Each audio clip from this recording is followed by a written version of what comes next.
Today is December 19th, 2019, and my name is Karen Neurohr. I'm a library professor with the Oral History Research Department at the Edmund Lowe Library at OSU, and I'm here with former President Dr. James Halligan. This is the third in a series of interviews that we're doing. And in our previous interview, we talked about some of your early years as president of OSU. You came in 1994. Correct. And we covered things such as OSU Tulsa, what is now the OSU Center for Health Sciences, and we talked a little bit about fundraising campaigns. Yes. So today we're going to move into what may have been some of the most challenging aspects of your presidency. So when you think about that, what comes to your mind first? Well, it's a delight to be the president of a university, but anytime you do that, there are always incidents that occur. Surely the most difficult time always is when parents come to your office because they think their daughter has been raped. That is undoubtedly the worst, and they don't want to see anybody but the president. And so you have to talk to those people. And sometimes that can be a really challenging circumstance. The reality of the situation is that the district attorney is the one who decides whether or not charges are going to be filed. You can have things going on the campus, but in terms of the criminal aspect of that, the district attorney is the one who decides. Frequently, they want you to do something. On one occasion, I remember a father came in and unbeknownst to me, he laid down a gun on the table at the beginning of the conversation. So that's just, if you're president, that is, and that occurs too frequently, really. But I always felt that they had the right to talk to the president. So some of the other things that occurred, surely one of those was we always have a challenge with fraternities, as I've said before, more of a challenge with fraternities than sororities. And it wasn't unusual to have a president of the fraternity out to the house. Always had them to the house rather than the office. More convivial situation. And stress leadership and what the responsibilities were of leadership. I'll get to the real thing in a second, but on one occasion, we noted that we felt they were having a problem with alcohol in the house. And you always have tragic circumstances where they drink too much, etc. And so after my talk about leadership, I said, what I'd like is your permission to enter the house anytime I want to.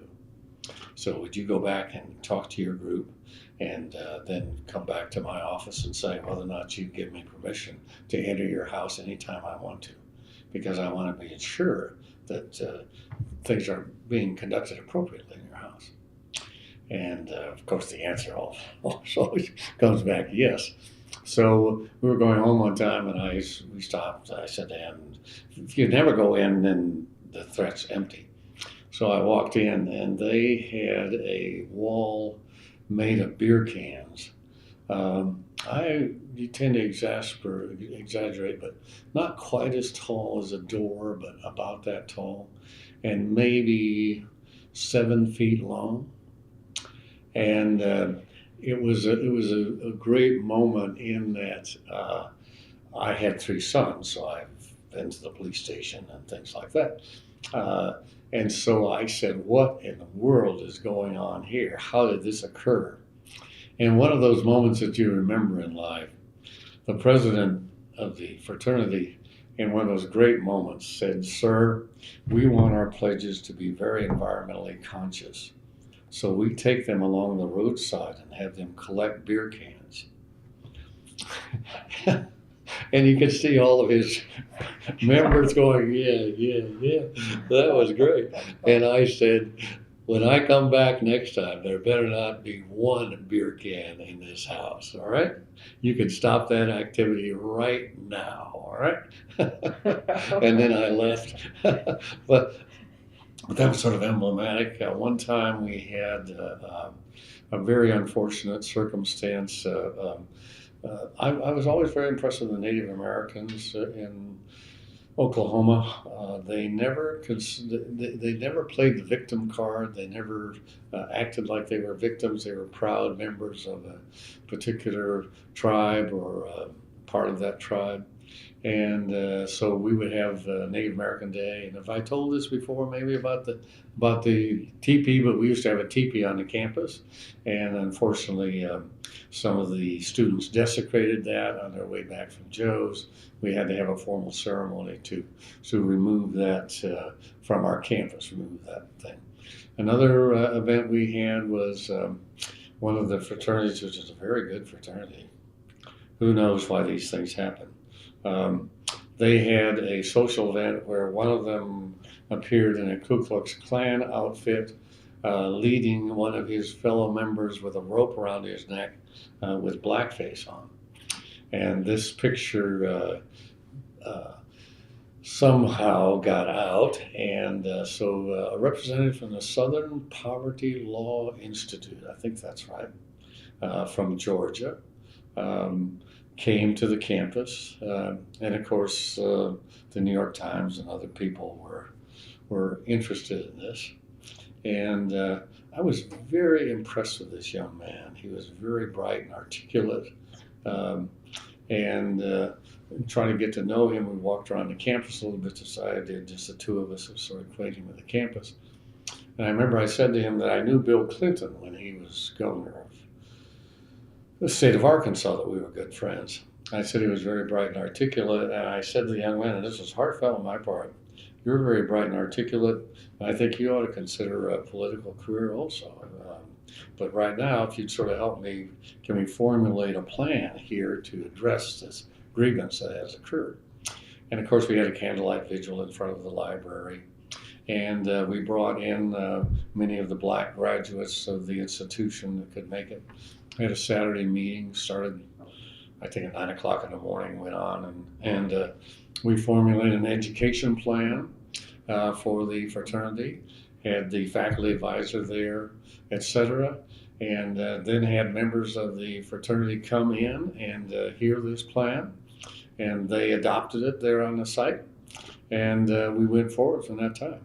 So the articulate young man, was he with that fraternity? No, he was with the Southern Poverty Law Center. Oh, okay. Okay, he had flown in to address this, and we were trying to make certain that they knew how seriously we took it, and we were trying to involve them in the process, help us to try to formulate a solution here. Yes. In addition to some of the black graduates who had the time to come and join us, and that was a challenging moment, but it was really a learning moment for a lot of our students. Mm-hmm. So it although it had a tragic beginning, it ended up in an educational moment for our campus.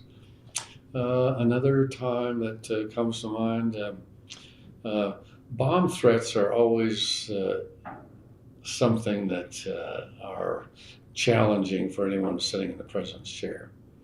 I always expected them to be brought to my attention immediately.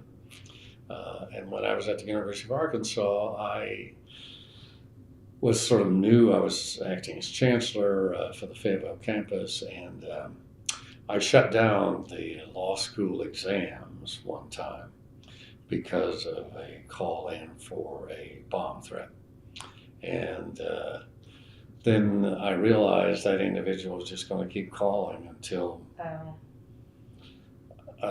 there was a connection.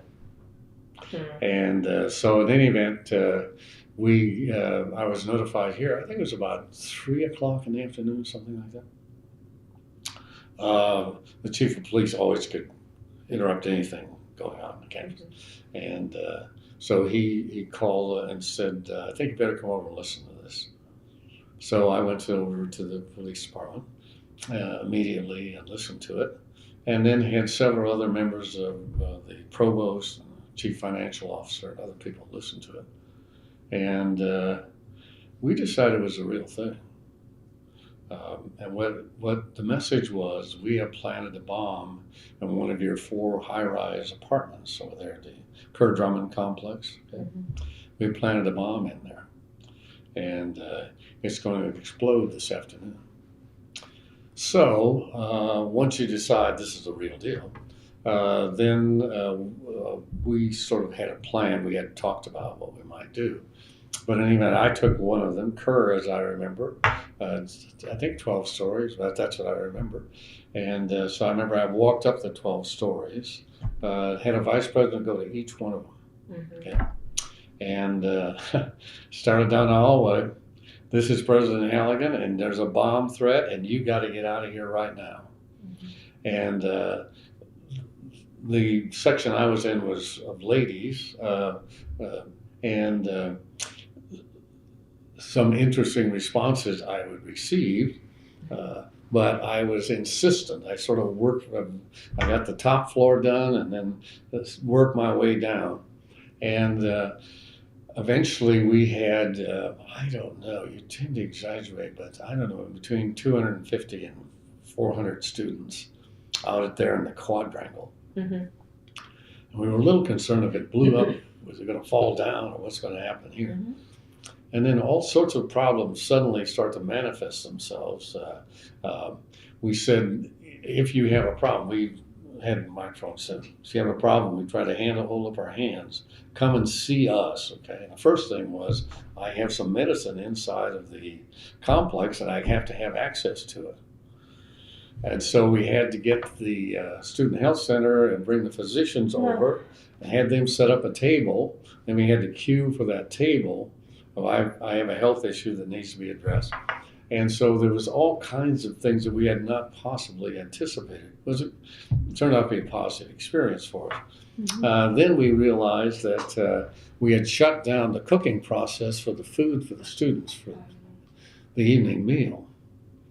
And it's like everything else. I'd never thought of that as being a problem, but suddenly it was a significant issue. And I'll never forget, Tom Keyes was running the student union at the time. And I called over there and was kind enough to say, I said, we're coming to the student union ballroom. And whatever you got, put it out there because we are going to be stacked in there like cordwood. So here we come. And so we announced to the students all parade over there. And I was very moved. The people at Student Union, they just formulated a solution. Excuse me. But in any event, and then Ann was with me at the time, and I went down one row of chairs and she went down the next one. And if you had a problem, you were supposed to tell us what it was. And then we'd say, have you called your parents? Have you called your parents? Have you called your parents? You can't say that enough to those people. Just can't say that enough to them. Mm-hmm. And because parents are always concerned. Yeah, what's going on? Hear about it. Sure, all this sort of things. And but in any event, we made our way through that issue, which was pretty challenging at the time. And it turned out, so people were going to rob a bank in Stillwater. And as part of their plan, they had formulated that they would have this bomb threat and watch to see how many police and highway patrol, et cetera, came there. And then they would know that would trigger the events to rob the bank. Hmm. And they eventually caught them and justice was served, et cetera, et cetera. But it was challenging, really challenging. Mm-hmm. Then I guess the penultimate one, or the ultimate one, would be the plane crash. That happened about 19 years ago. I still wear one of these on my lapel. Mm-hmm. I've said if I'm in a coffin, I think I'll probably be cremated, but anyway, I want one of these with me at that time. So we're talking about in 2001, right, when the OSU basketball team traveled to Colorado for a game, and one of the three planes crashed. Correct. On the way back. Right. Mm-hmm. Well, we had been on the campus. When you're president, you just work every day, which is fine. I mean, I enjoyed it, not complaining. But anyway, we had come home. It was probably 8:30 or 9 o'clock at night. I don't really know.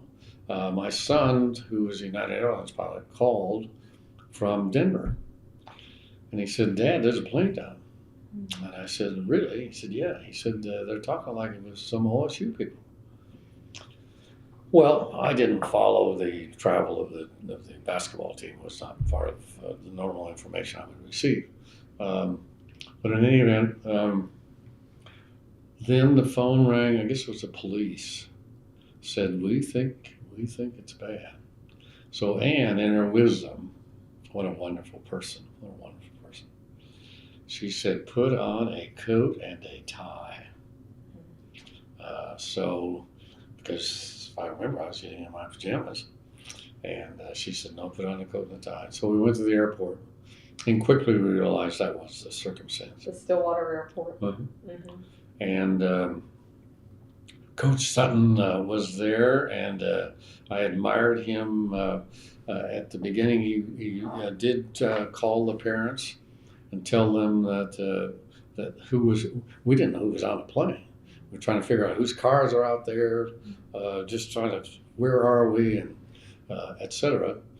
And so there was, between the two planes that landed, they were able to figure out who was on the plane that went down. And so that probably took us to notifying the families, and that probably was 10 or 10:30, something like that. And then we had always a plan. The press are just doing their job when they want to talk to you. And I had visited with the press, but they'll just keep, they have new spots coming up and so on. And so you got to disappear if you're going to think. Let me be straightforward. And so the fellow who, Ed Shreve, runs an engineering firm, Frontier Engineering, west, out by the Walmart. And we were good friends. And so we went to, nobody knew, but we went to his conference room. We got all the key people from the university, all the vice presidents, et cetera, all there. And we probably assembled by 11 o'clock, 11 a.m., 11 p.m., something like that. And then we started formulating a plan. First thing we decided was we dispatched David Bosserman immediately with full authority to spend money on behalf of the university. Who can spend money on behalf of the university is a pretty important thing. But we did that, said you are authorized, and to recover the remains. The parents are going to be really concerned that those are taken care of appropriately. And so we dispatched him and had one of his associates go with him to get to Strasburg, Colorado. We hardly knew where it was, etc. So we were trying to sort all this out. But anyway, set him off to go there immediately. And then we knew that we needed to schedule our memorial service immediately, to have everybody schedule their funerals around us. If we waited, we'd never be able to find the time. So we decided when we would have it, and we put on a notice, this is when we're going to have the big meeting in Gallagher Ave, a memorial for these people. And to try to freeze the other people that they, we can't do it then because, et cetera. So we got that done. And we sent someone to get as much of this orange ribbon as they could find in one of the cities and bring it back here. We got big boards for people to write on. We didn't know these people, the parents, etc. So we designated one senior person for each of the families and said, okay, you are to figure out where they are, who they are, contact them. We will pay all their expenses. They can come, fly, whatever it is, to get to this memorial event. We'll take care of it, reserve some rooms in the student union, freeze those rooms right now. If somebody's in them, see if we can get them out of there. Pay for them to go wherever, okay? But get the families here. You're responsible for this family, et cetera, et cetera, et cetera. And anytime you have a wrinkle in the rug, you call me, okay? Don't call anybody, you call me. We're gonna figure out how to do this. So then we got each of the families, and some of them were in Sweden and places like this. It was an interesting thing. And I think it was, somebody wrote a thesis about this. It's actually a thesis. Yes. Okay. So his documentation sure would be better than mine. So if you've got that, why, I think it was about 3 a.m. or something like that. Ann said, Jim, you got to let these people go home. So we went home, and then, at 8 o'clock in the morning, we were back. I called several presidents who had Marshall had a plane crash. I called a couple of presidents who had plane crashes. So what should we do? What is there any recommendation you have for actions on our part? We immediately said we would take care of all the expenses of educating all the children of anyone who was on a plane. Didn't have the money, but we just said we're going to do it, and confident we could go out and raise it somewhere. Mm-hmm. And so then we started down the road. One of the people,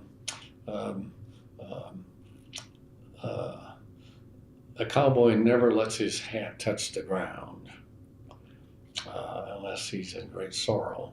And one of the family said, we would like to have a bronze statue of this event in Gallagher, Iowa. And so there was a sculptor from Enid, and anyway, he did a great job of depicting this. We had little maquettes we gave to the families and so on, so remember. And then we had to reserve a part of Gallagher, Iowa to put the memorial in, and we allowed the families, we said, you've got this much space, so about this many words. What would you like to say about your beloved? Mm-hmm. And we did not edit those. When you read them, you may some people say things differently than other people say. Mm-hmm. But we decided to just leave it alone. Mm-hmm. And then Ann and I went to Colorado and walked the crash site. And that was difficult. But we didn't want anyone to find a ring or a tooth or anything and then say, so what did you do about this, Mr. President? If I could at least say, I walked it. Mm-hmm. I walked the whole thing. They slid for a long ways. Mm-hmm. And so Ann and I were out there walking that and trying to well, we could in good faith say we personally did our best to try to ensure that it's sacred ground and there's nothing out there. Okay. We had other people do it too, but we just felt that we needed to do it also. If you say to somebody, I actually did this myself, it sort of changes their perception of it. Mm-hmm. And then we went to the hangar where the plane was, the remnants of the plane. And that was really a horrific moment. You could still smell burnt flesh, and it was tough, really tough. And but I felt we needed to do that, needed to say, and I wanted to talk to the guy who was investigating this so we could figure out what happened, why it happened, all this sort of business. And since you have the thesis, I won't go on too long, but we another moment that was of significance. I can almost get emotional on this. I have to be careful. The property we crashed on was of a lovely, quintessential rancher. He had been a Marine in the Second World War, several amphibious landings in the Pacific, and then we come along and crash on the ranch that he's put together all these years. And he's got all kinds of people walking all over his property, don't know anything about cows, and it's just something. And they were kind enough, we requested, but they were kind enough to accede to our desire to have lunch with them and talk with them and meet them and express our regret that it happened and so on. And it was a little farmhouse, the four of us at the table, Ann and me and the two of them. And he and his wife. Yes. Mm-hmm. And a typical rancher. Wonderful, just wonderful. But in any event, so when it all got down to it, I said, I want to buy some of your land.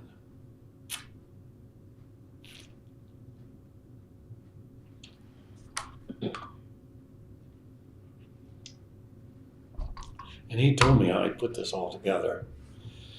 And I said, well, if we can just get a little spot here, we want to put a memorial here on the site also. And I think that'll minimize people actually walking to the crash site. They'll just go to the memorial and see that. And I remember he didn't want to do it. And his wife said simply, we will do it. Mm-hmm.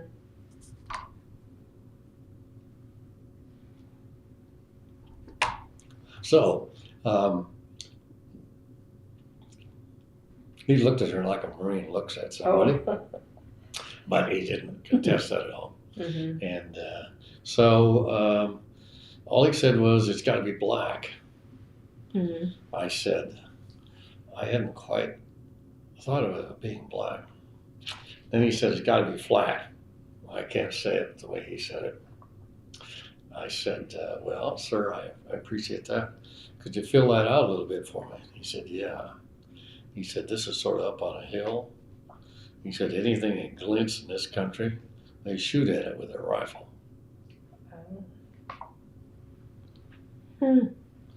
How do you like those apples? Wow. So, if you go there, Ann and I have gone there multiple times, Mm-hmm. it's low and flat. Nobody has shot it up so far. Mm-hmm. So it'd be tough to hit, I think, just because of the way it's laying us on. So in any event, we got that taken care of, and we had our memorial service, and that was really traumatic. We had the Gallagher was full, and we had the parents back, and there's another basketball arena in addition to the main one in Gallagher. And we had them in there, and we had decided, which I thought was wise, to give each of them a teddy bear that they'd have something to hold while the ceremony was going on, because this was so meaningful to them. Mm-hmm. And I did not know Bjorn Frolstedt was one of the pilots. I've never met him in my life, but his mother had come from Sweden, and she was probably 65 or 70, something like that. And she absolutely collapsed in my arms. She just absolutely, and I had decided I will not cry. I'm not going to cry during this thing. I'm not going to cry. You know what can freeze over? I'm not going to cry. And Anne was there, of course, and she speaks very little English. We don't understand what's going on or whatever. It turns out that Bjorn in her part of the world means bear. So when I gave her this bear, it just all came out. She just collapsed into my arms, and I'm holding this lady. She's just almost inconsolable. So that was a poignant moment, and then we go out on the stage, and it was on ESPN, live on ESPN. So we had a certain time constraints we had to work with, and so. But anyway, we got that done, and then we had a consecration of the a memorial that we were putting in near Strasbourg, and that was really tough. The parents were there, and it was just a trying moment. How was it different emotionally than the memorial service here? I had so much going through my head at the memorial service, trying to make certain we were treated. Do we have enough chairs for all these people? Did they were they all seated right? Were they there together? I had all these things going in my head. Details to Oh, it attend was to. just swamped by details. Mm-hmm. And then it was very emotional. I mean, a lot of people are crying, and it's just, I mean, it is, oh my gosh, you can't imagine. But anyway, we're out there, some time had passed, and are constructing it, etc. And I remember it was really cold, and cold in a Colorado day, and it was mist and the little droplets and so on. And I remember I started my comments by saying, it's so sad even God is crying. Mm-hmm. So we got through that. Strasbourg, which I say, if you want to know what's right about America, just go to Strasbourg.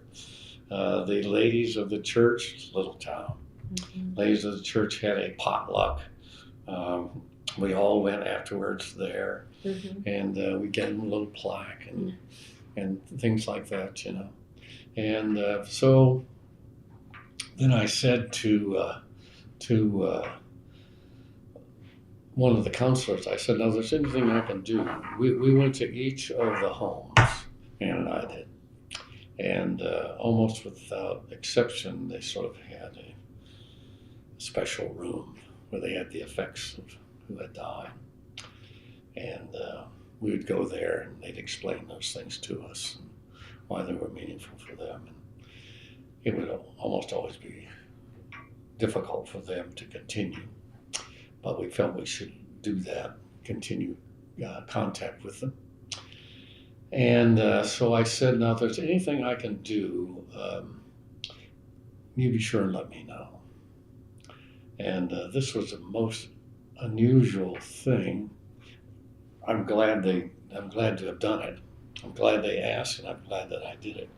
There were lots of young children, 2, 3, 4 years old, and they said they knew that the president really cared that their daddy had died. Okay, but they wanted to film me reading the stories that Daddy would read to them in their bedroom. And they would, sort of like Cat in the Hat and things like that. And they would film me and they'd put things on my head and so on, show what they did with Daddy.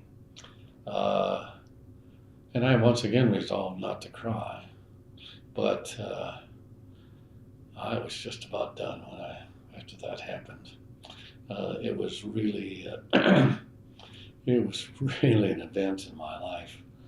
But we put up a special committee to investigate what went wrong, what could we change, et cetera, et cetera. So we had all that investigation, changed our policy. You always woulda, coulda, shoulda.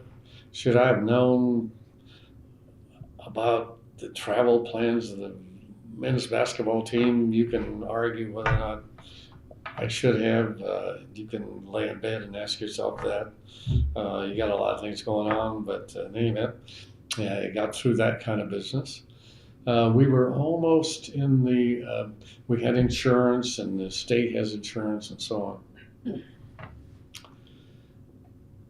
I guess I can say this because it won't, there was one person who was not a state employee, but we decided, in fact, before we dismissed at 3 a.m., we decided nobody would challenge us.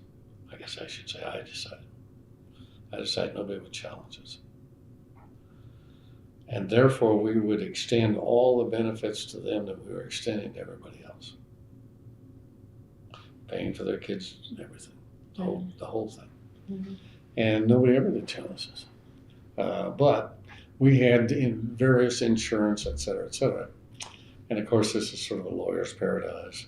But we were in the process of trying to formulate a solution to this, trying to divide up the money we had among the people, taking into account the children and all this sort of business, which is really a challenging operation, to say the least. But in any event, were you involved in those discussions too? Not in the daily discussions, but I was kept fully apprised and had the opportunity to comment at all times. Mm-hmm. Is that the way to say it? Okay. And I thought, we're going to get this done. We're going to get this done without a fight.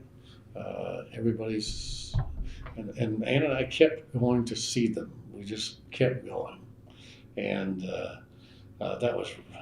But in any event, at the last moment, this young lady appeared from Chicago, and she had DNA evidence to prove that she had been impregnated by one of our basketball players who had died in the plane crash. And it's almost impossible to, once you spread out a deck and people got their cards, it's tough to pull them all back together and try to redeal it, which was what happens in life. Those things happen in life. But in any event, we went on from there, but I was never really the same. I was never really the same. As you know, we have the Run for the 10 now, and various activities. Almost annually, Ann and I get together with the families and so on. And gee, it's amazing. Some of the children now are grown up, and etc. So time goes on, and we just sort of did our best that we could at that time. Some handled it better than others, but we all kept plodding forward. How did you personally do that? Did you seek or receive some counseling? How did you do that?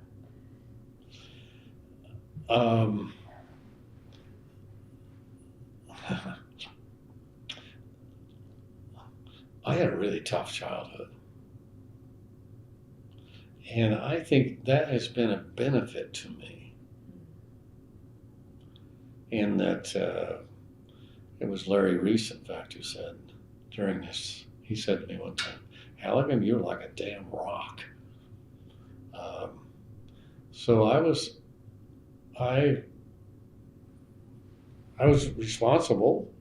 I was a responsible agent for the university. So we had to get through it. We just have to get through it. Period. And crying and going boo-hoo and why the heck is this happening to me isn't going to do any good. Mm-hmm. Just go on. And that was what we did. How about Ann?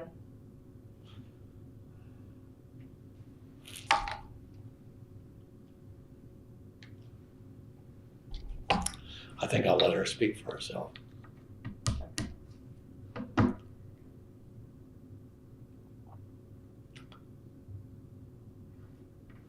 She's a wonderful lady. Mm-hmm. I wouldn't be here if it wasn't for Ann. One of the things, of course, I've interviewed Ann. Yes. And but I told her I don't want to read her interview. I told her before she went, she can say whatever she wants. She doesn't have to worry that I'm going to read it and say something. You just say whatever you want to say. One of the things that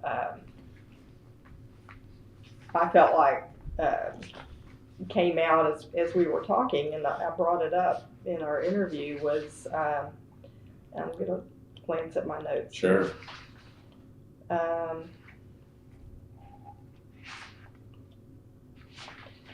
How it really strikes me that you and Ann really present a united front as a team, just very much, and I wondered if that was something that evolved as you moved up into administration, if you're long time knowing each other, and growing up in the same type of community, and that, just what were things that shaped this solidarity that you all show other people? Ann's father was probably the most honorable Christian individual I have ever met. Her mother always perhaps looked at me a bit askance, which I think was appropriate. No, that's not a criticism of her. Okay, they were the pillars of their little community. Mm-hmm. He was the chief fiscal officer of their little Lutheran church for 45 years or something like this. It was just absolutely a wonderful family, and I sort of had chaos at home. I mean, my mother's in a wheelchair, my father's an alcoholic, and so I'm just taking care of myself. Everybody was taking care of themselves. And so it was so delightful to see how it could be. And Ann was always just sort of heaven. When you looked, you saw, my God, these people are happy Clarence never abused Lenora, never hit her or anything like that. My father did that. It was when I looked at them, I said, "Oh my God, if we could be like that, we could have a happy life." And she is. There just aren't words to describe her. She's just she is just wonderful. I mean, when I went to her when they thought she was going to die, I would have committed suicide. There's no question about it. No doubt. I wouldn't be anything in life without Anne.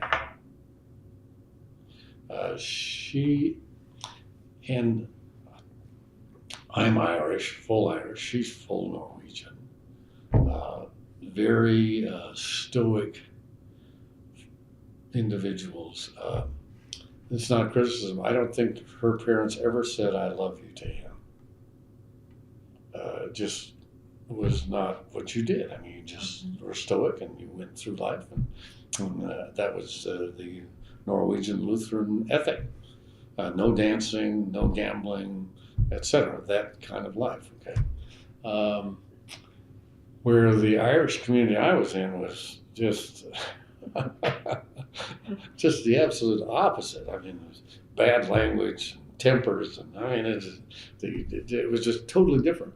And so she has the contribution she's made to my life cannot be measured in any realistic terms.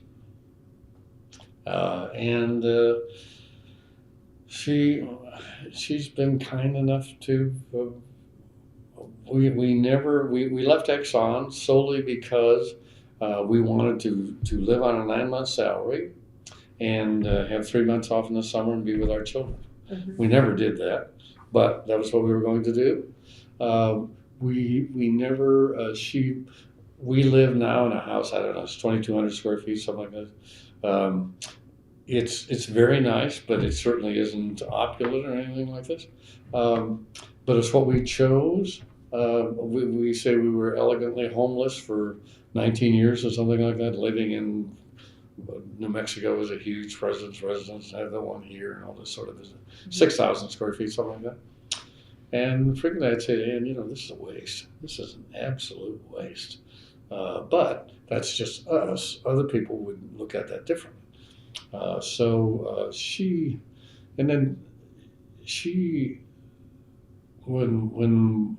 Well, first of all, she's the one that said at the University of Arkansas, "I know where we're going. We're out of here. We're gone." And that was pretty unusual for her. We would talk when I think I said when I thought about leaving Exxon, I asked her, "What do you think? Do you want to they think maybe be vice president or something like this and be big buckies? Okay, do you want to do this?" And she said no. And I said, "I don't either."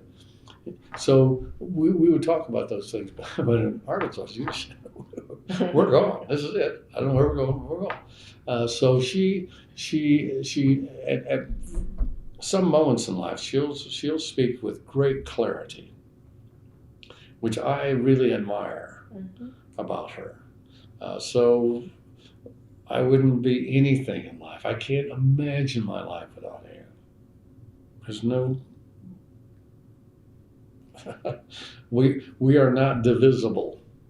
That's beautiful. Well, no, it's the way it is because of what's different she's made in my life.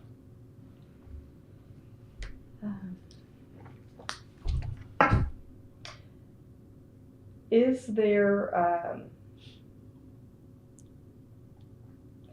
anything that you think, I'm going to turn back to how we started this particular interview, is there anything that you think hasn't been written or covered about leadership during a crisis that you would like to say? Well, the simple thing is you just got to go where the action is and stay there till you figure it out. I thought the fellow at the University of Missouri, I felt sorry for him. He didn't So that was always my credo. At least they know you're present.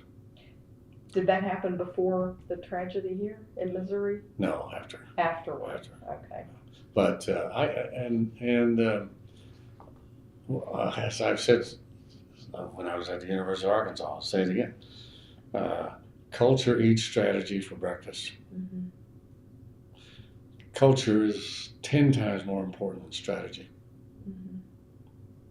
You can be sort of mucking around, but if you got everybody pulling, trying to get through the muck, you can get through there, even though you have a poor strategy. Mm-hmm. But if you don't have everybody pulling together, you can't get there. Mm-hmm. It's just that simple. And I think we spend way too much. Just like I said, I don't believe in 5-year plans or 10-year plans. I don't believe in them at all. Mm-hmm. They're put up on the shelf and nobody reads them. So they do. And people get to put things in there that they want, not what you want. Mm-hmm. But you're the one's going to be responsible whether or not it happens. It's ridiculous. Mm-hmm. Okay? So, I sort of go back to Boone. I think Boone Pickens, God rest his soul, was a very positive influence on me. A very positive influence. We had a very clear communications on several occasions, but he taught me, don't take it home with you, don't take it to bed with you. Oh. He never took it to bed. Mm-hmm. And on one famous occasion, he said, "Look, I'm going to be a cowboy for life." Mm-hmm. You know. Mm-hmm. So there's nothing you can do that make me walk away. Mm-hmm. And when you have that kind of commitment to the place, I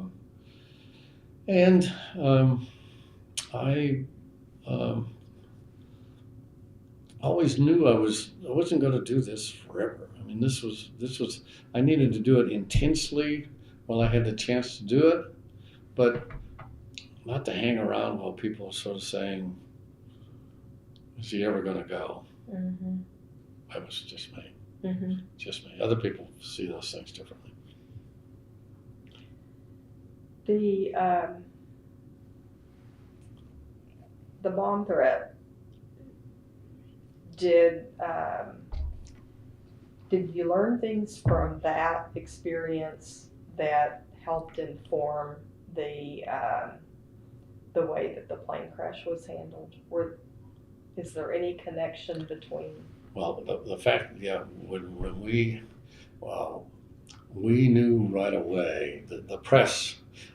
I'm not criticizing the press. I mean, but their purpose is to get things on the air that people want to watch. It's eyeballs, or they're out of business. And so the press were there, and we were sort of trying to manage this. What do you know? When do you know it? Mm-hmm. Those kind of questions. Mm-hmm. And you don't know. You're saying to yourself, is there really a bomb in there? Do you really think there is? You got all these people out here. They want to go back in. And you finally say to yourself, so, all right, suppose there is. Mm-hmm. You're going to have to live with that. You better hope you're among those killed. Mm-hmm. Okay? So when the plane crash occurred, we knew to get everybody together, even though it's 11 o'clock at night, everybody's on duty right now, okay? And we're going to stay on duty until we get some real important decisions made. Where we were, I never thought about the meal. I never thought that we would need physicians. There's a lot of things I had not thought of. I mean, when I'm walking over there, I'm walking down these floors and saying, this is shouting, this is President Halligan, and you got to get out of here. And somebody would say, I'm just washing my hair. And I'd say, I don't care. You got to get out of here, and right now, you know.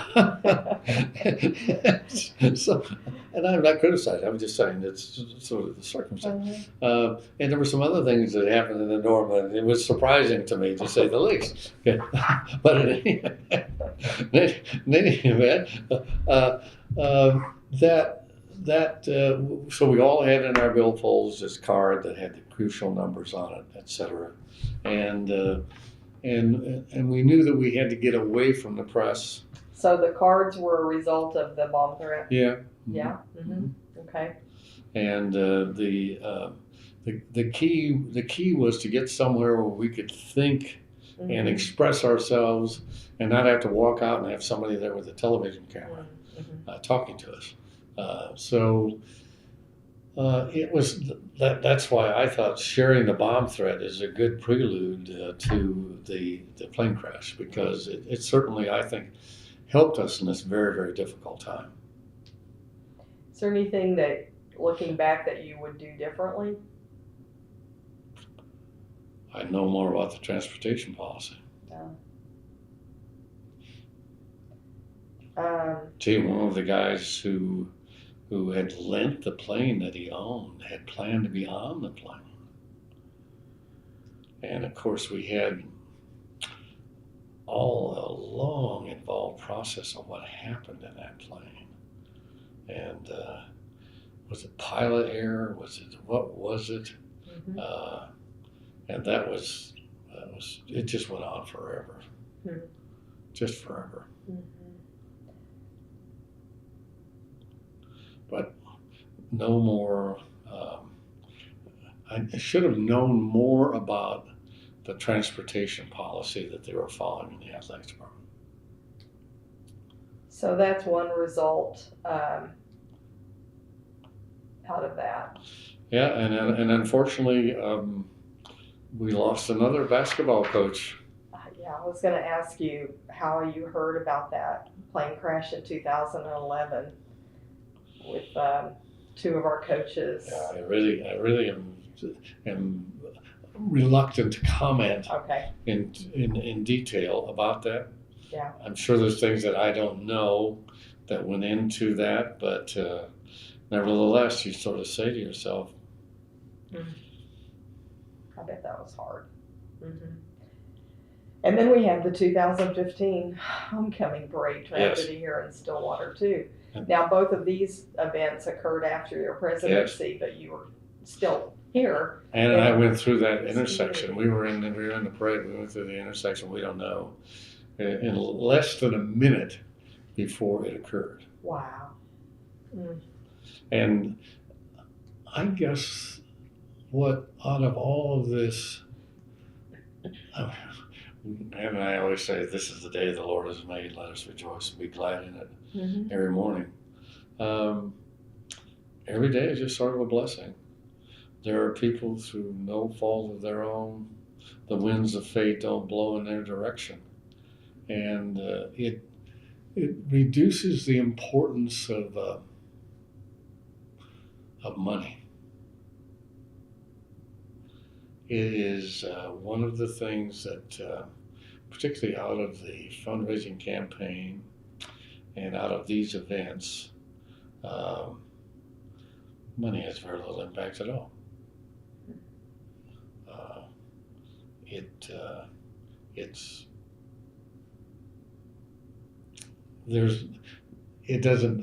Very little happiness comes from money. In fact, Ann and I said this morning at the table.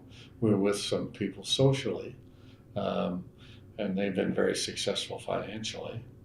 I guess I can say this: they had wanted a local bank to give them $10,000 a month in cash so they could have it just for their household and other expenditures. And Ann and I were commenting about how unhappy they were. The money has very little to do. I mean, you have to have the basics, and et cetera.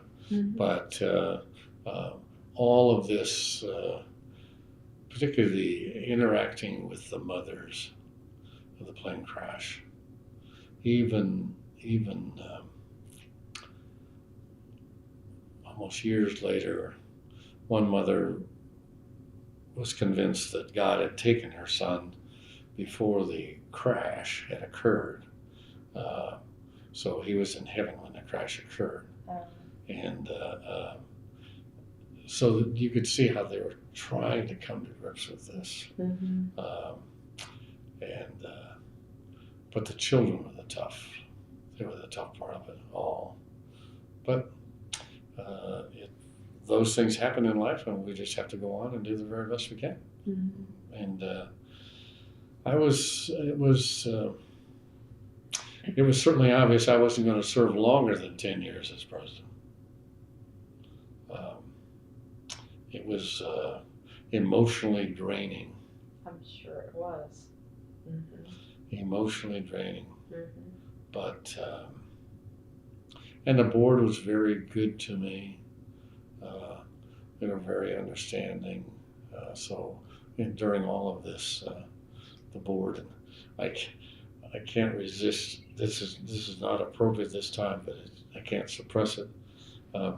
2 board members had gone the first time we beat OU in football, 12-0. 2 board members had been in attendance. I never went to Norman, never did. I like football, but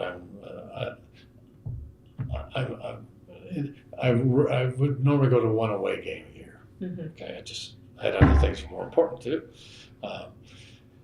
In any event, they jumped over the fence over the wall in Norman and picked up some of the sod to take back with them so that they could have it in their offices as a memorial. So these people were on the board, and they were so supportive during this time. They were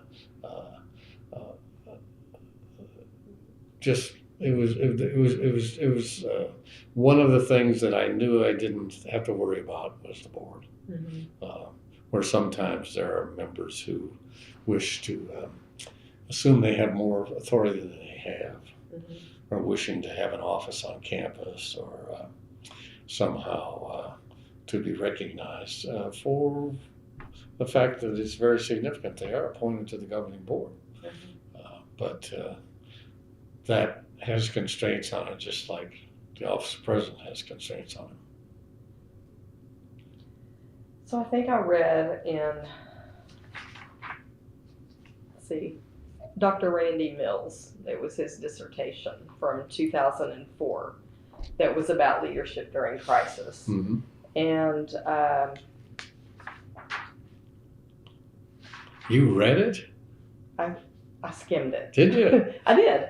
Wow. I was trying to prepare for the interview. Oh, you're kind of. Thank Well, you. I thought I might, if I could glean Sure. anything insightful to ask, Yeah. about that I should. Yeah. So I think in that I read that, and you just alluded to this about the culture in reference to the board, about how the campus culture, as far as petty, small problems, that changed after the big tragedy.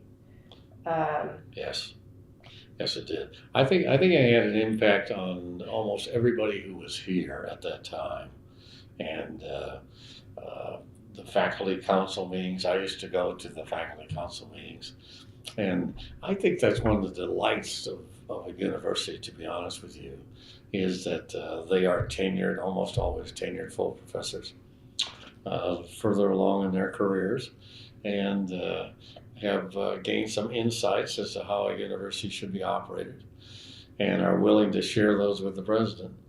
And I thought it was appropriate to go and to listen to them, hear what they had to say. But that really subsided for a while. It was there was a feeling we're all in this together. Mm-hmm.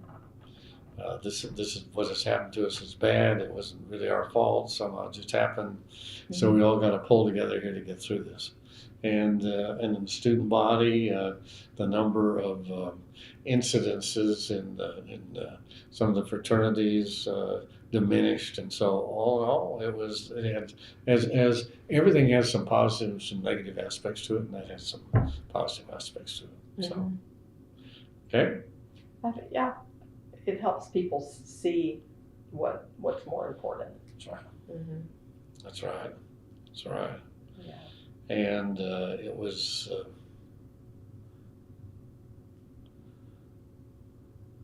You just never forget the parents. Mm-hmm. You can wake up in the middle of the night Still remember that lady from Sweden. Mm-hmm. And she had so little facility with language. And we were trying to figure out, is there something we've done, or is she hurting some way, or is she sick, or what is this that's going on here? Mm-hmm. Her husband had greater facility, and so he was sort of helping us interpret what was going on. But we had to get out and get on the stage for the ESPN, and so it was difficult. Mm-hmm. But I think the totality of the university comported itself in an admirable manner in addressing this. And I think that they run for the 10, which I had nothing to do with. Mm-hmm. They came and talked to me about it to try to, we said we will never forget.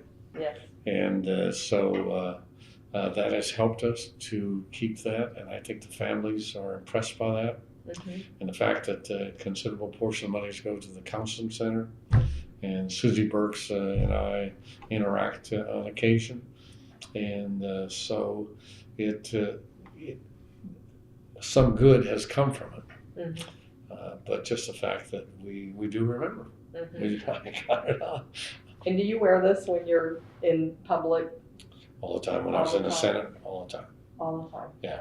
Mm-hmm. When I wear a sports coat, if I have a shirt on, don't put it on. Yeah. Mm-hmm. Well, that's the instructions are. I'm supposed to have it on all the time.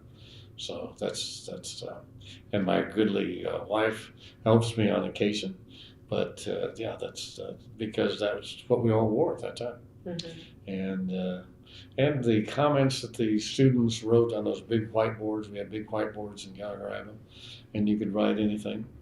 And so I tried to take the time to sort of scan those and see if there's anything in there that I was missing. Mm-hmm. Something, why, somebody saying, why aren't they, whatever. So that was important at the time. And I think everybody had a chance to sort of vent and say what they were feeling at the time. Mm-hmm.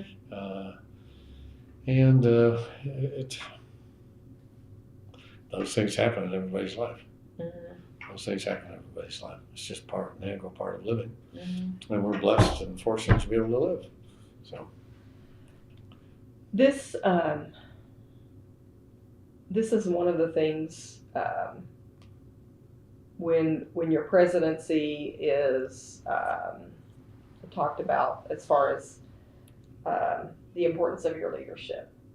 This is one of the things that seems to be always included, was the handling of that particular crisis. How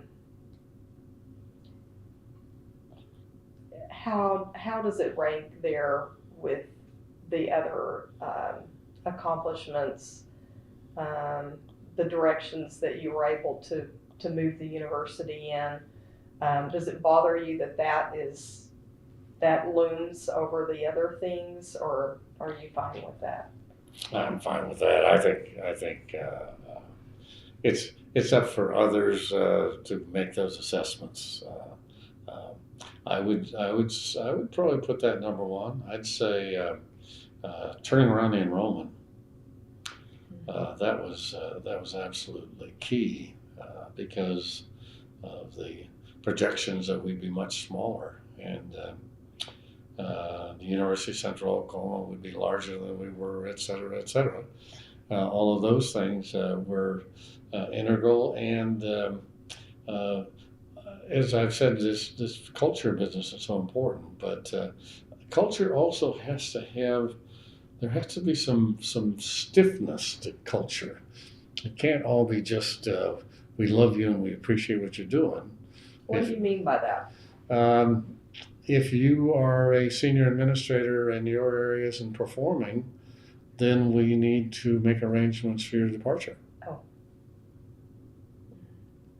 And they need to know that you will do that.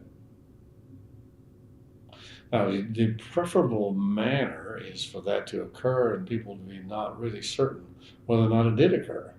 That is the ultimate in success in that department. And and it doesn't have to happen very often before people understand, I better get with the program here. Mm-hmm. You can't just sort of, it's sort of like no rookies on rookies, or having everybody who teaches freshman courses out to the president's residence. Mm-hmm. Then I wanted to be able to go to those algebra courses and just sort of walk in and see what's happening. Mm-hmm. Can I understand the person who's talking? And of course, I had two granddaughters that went through Oklahoma State, so I got feedback in that kind of department, which was very positive, Mm-hmm. very positive. And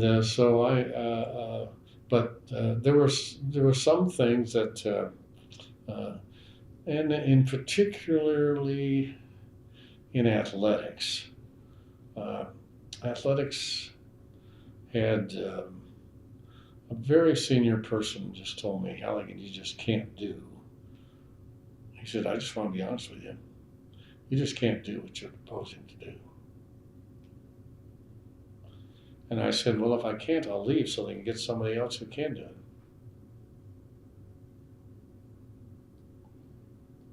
Well, I mean, it's just the reality. I'm not going to stay here. They don't want to do what I think just must be done. Mm-hmm. And that was a gigantic project. I mean, to try to figure out. I mean, Boone put $500 million. I mean, $250 million into the athletic enterprise, and keeping him, which he deserved attention, and I tried to make certain he got attention during my time. If he called, he's in. Okay, Mm-hmm. you're out of the room. Let me listen to him. Mm-hmm. But he people can underestimate the impact he had where we were. There was a significant chance we would not be in the conference, and I said to some of the faculty who. I was elected to represent the conference. I don't know if I've said this or not, with the NCAA. And the reason I was elected was that Texas and Oklahoma are not going to allow Nebraska and Missouri or whatever to, by process of exclusion, the big guys aren't going to let the other big guys do it. Mm-hmm. And we were the northmost southern school, so I was the president, so I was on the NCAA board representing the conference. And I don't think there's any question. I mean, Oklahoma State had a checkered history of compliance with respect to the NCAA. Came within a whisker, allegedly, of having the death penalty. And some of the people who were excluded from the campus, not told not to come back to the campus, and not to be affiliated in any way with OSU. I interacted with them, and they were good people. When you heard their side of the story, because there's always two sides to every story, they said, look, these people came here and said everybody else is doing it, and we're trying to raise some money. Will you help us out so we can be competitive? And so I gave some money, and then when the NCAA comes to town, you say I'm a rat. And here I had loved the university, and they would cite very senior officials who had talked to them. And I have no idea whether or not those things are true. But it was surprising to me. I met some one time at a museum in Tulsa, and they explained to me why they didn't think they had been treated appropriately. And we're now not supposed to come to the campus. I use the line that people often do: if I want to correct all the wrongs of the past, I have to give the land back to the Native Americans. And I can't do that, so I can't correct the rights of the past. I can try to not make any errors in the future. If I'm making an error, be kind enough to tell me that I'm making an error. But I'm not going to go back and correct things. Because when you come in as president, you almost have a line out in your office of people saying, I was mistreated in the previous administration in this regard. And that's just integral to it. And that was what I said. I said, I'm happy to listen to you, all right? But I'm not going to go back and correct things and try to figure out who was right and who was wrong. I'm not going to spend my time on that. I want to go forward and make things better. And that was, but I was surprised by the virulence of some of the previous supporters of Oklahoma State in their conversations. But there's nothing I could do about it. Right. I'm sure there's another side. If someone else was sitting here, you'd tell you the other side of the story. Hey, is there anything that we haven't covered today that we I think we're good. cover? I think we're good. Well, I appreciate your time, and We'll knock out the Senate and we're done, right? maybe so. We'll see.